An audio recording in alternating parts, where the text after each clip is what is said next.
শওকত মোল্লা বলছে ভণ্ড আব্বাস ক্যানিং পূর্ব এবং ভাঙড় থেকে যদি না দাঁড়ায় তাহলে ভাববো এরা কাপুরুষ। তো আবার নাজিয়া এলাইকে নিয়ে কি বললো, চলো ভিডিওটা দেখে আসি। বলে যাচ্ছি, যদি আমার ক্যানিং পূর্বে যদি এই ভণ্ড আব্বাস কি এনার যারা আরো দু একজন আছে, ওই যে বাদুড় ফাদুড় যেগুলো আছে, যদি না দাঁড়ায় তাহলে আমি বলবো এরা কাপুরুষ, এরা ভীতু। আমি আমন্ত্রণ জানাচ্ছি, ওয়েলকাম করছি। আমার ক্যানিং পূর্বে তোমাদের দাঁড়াতেই হবে। তোমাদের নাকি অনেক নাকি লোকজন আছে নাকি, আমরা একটু দেখতে চাই তোমাদের লোকজন কারা।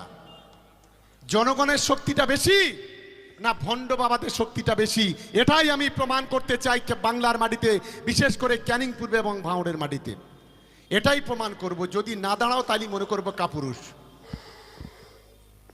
ফুরফুরা শরীফে বসে বসে বড় বড় কথা বলে না, যারা পীরজাদা তারা বললে আমরা সহ্য করব।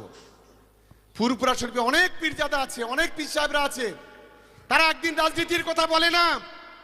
তিনটে চারটে ভণ্ডর কাজ হলো প্রতিদিন আমাদেরকে গালাগালি করা। এখন আবার একটা জিনিস দেখছেন, সকালে ঘুম থেকে উঠে শওকত শওকত শওকত শওকত করছে, দুপুরে ভাত খেয়ে ঘুমিয়ে ঘুমিয়ে শওকত শওকত করছে, জলসা করতে যাচ্ছে সেখানে শওকত শওকত করছে। আবার ওনার বাড়ির কাছাকাছি একজন বলল, দাদা সেদিন নাকি ঘুমিয়ে শওকত শওকত বলে ঠেলে উঠেছে। কি সর্বনাশ দেখো দিন দেখি।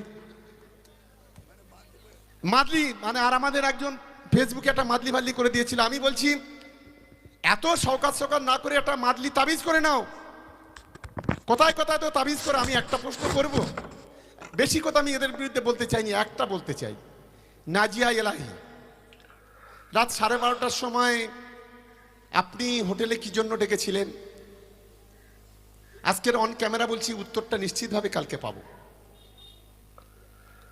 নাজিয়া এলাহি বলল যে আমি যখন গিয়েছি আমি বাবা বলে ডাকতাম,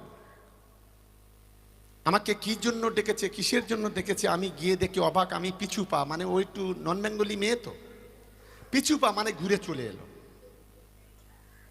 শুধু দিদির সঙ্গে একটা দেখা করে দিয়েছিল, বললো 2 লাখ টাকা দিতে হবে। তুমি যখন কম্প্রোমাইজ করতে পারো না, আমি বলতে চাই কম্প্রোমাইজ মানে কি একজন মহিলার সঙ্গে এই ধরনের কথা বলার? কোন কম্প্রোমাইজের কথা বলছেন এইটুকু ব্যাখ্যা করে দেবেন। মুখোশটাকে খুলে দেব। বাংলার মানুষ বোকা নয়। জলসায় কি আমাদের গালাগালি করছেন, করুন। কি কম্প্রোমাইজের কথা নাজিয়া এলাহিকে বলেছিলেন? সে একজন মুসলিম পরিবারের সদস্যা। এই প্রশ্নটা আমি করতে চাই, কালকের ব্যাখ্যা করবেন আপনি যদি বাপের বেটা হন। আপনি তো সব বিষয়ে আমার কাউন্টার করেন। নাজিয়া এলাহি যে পোস্টটা